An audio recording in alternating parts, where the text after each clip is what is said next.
Now we want to load that squat. Okay. Okay. Now remember, we're in the personal training industry. We're not training athletes. We're not training senior citizens, so to speak. Sure. Okay. So we're going to talk about the general population, the office worker, doctor, lawyer, attorney, stay-at-home mom, etc. Okay. Okay. We're loading a squat with a deconditioned person. So we're not going to really talk about the weight too much. We'll just assume that it's a relatively simple weight. But this is all relative to you. You picked 25-pound plate. Sure. It's all relative to you. I might do a 10-pound plate with someone else. Okay. Bottom line is we're going to have you do a squat loaded. So show me what you would do with your client. With a plate loaded, I'd probably hold it to my chest, put my arms around it, and I get that squat, kind of like a front squat motion feel to it, where the weight's in the front. Try to keep my posture. Okay. Anybody want to piggyback? Claude, do you see anything with this particular exercise that you want to touch upon? I'll go Claudio first, then I'll go Vladimir. Personally, based off of what I'm seeing from him right now, I think I'd open up his stance just slightly. He's got some size to him, and clearly his legs are strong enough. So I think he's struggling slightly at his stance right now when he's maintaining a load. Maybe if there was no load there, it might track a little bit differently. But I think I'd open up his stance just slightly, and if he goes into it again.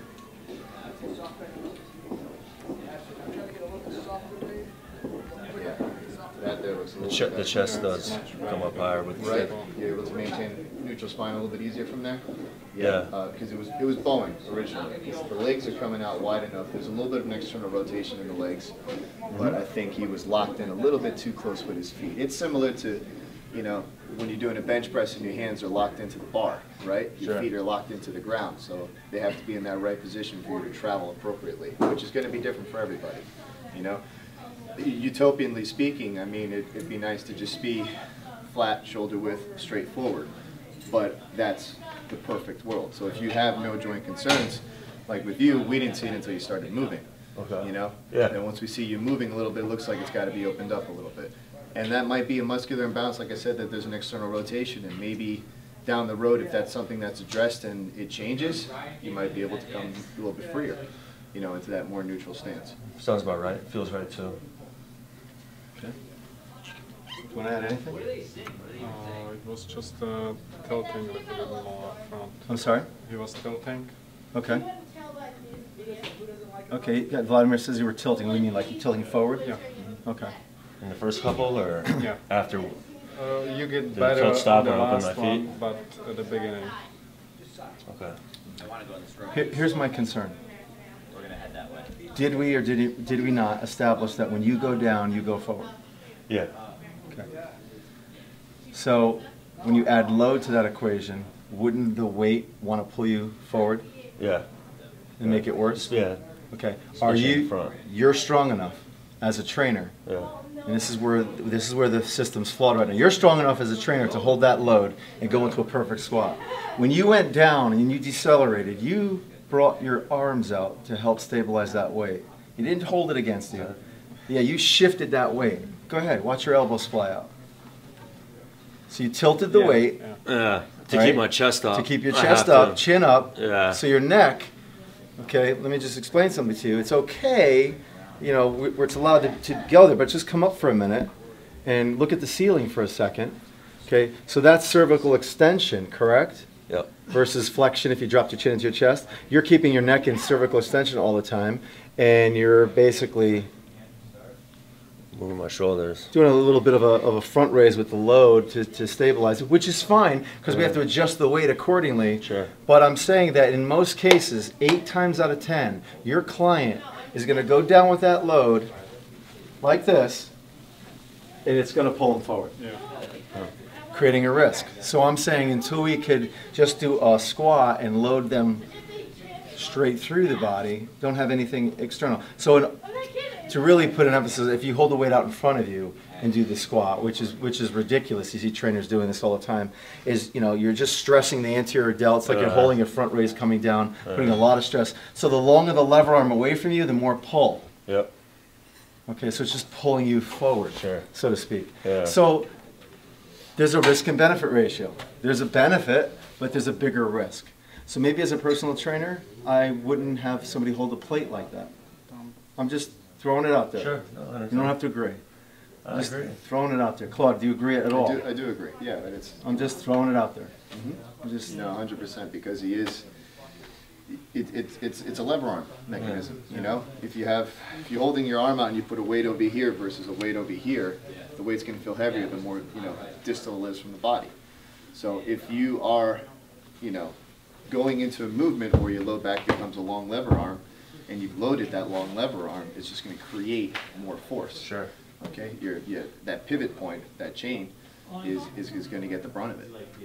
That's why your arms come up. You're counterbalancing. That's why it's a natural mechanism. You counterbalance.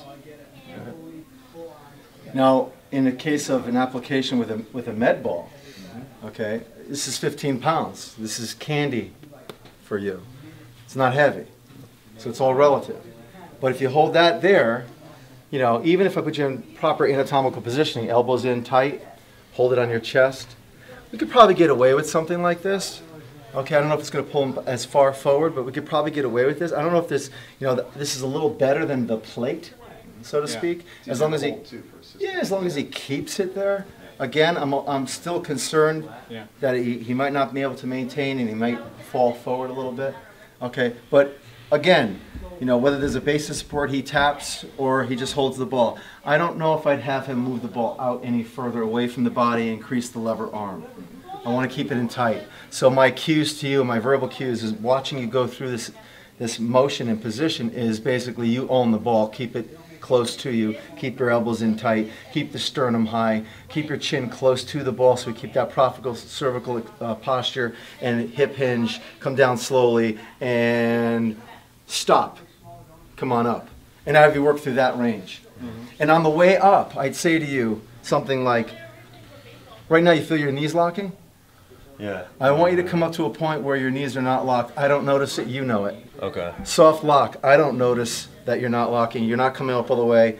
Just beyond, you could call it 5 degrees of elongation, a slight bend at the top. And just keep through that range of motion as you hold that position. Don't go as deep. Keep your elbows in tight. You own that ball. Chin down a little bit. Breathe in. Exhale. Okay, right through the ankles. Hold that position. Okay, and, no, I'm sorry. Hold that position, the whole picture. Thank you. And come on up and relax. Drop the ball. So these are just different ways to apply load to the body. But then we're always reverting back. Gee, that as you went down, you went forward. I'm not going to load that position. Yeah. I don't want to throw you into a risky position. So I got to work with you. I got to do whatever I can to get you to a position or an exercise that's not going to be, high risk, in regards to the application of wherever the load is going in. I don't know where it's coming out. Sure. If that makes sense. Tubes. Right. So this is something you do with your clients? Yeah. Okay. Kind of hold it like a squat, like a back squat, but without the barbell.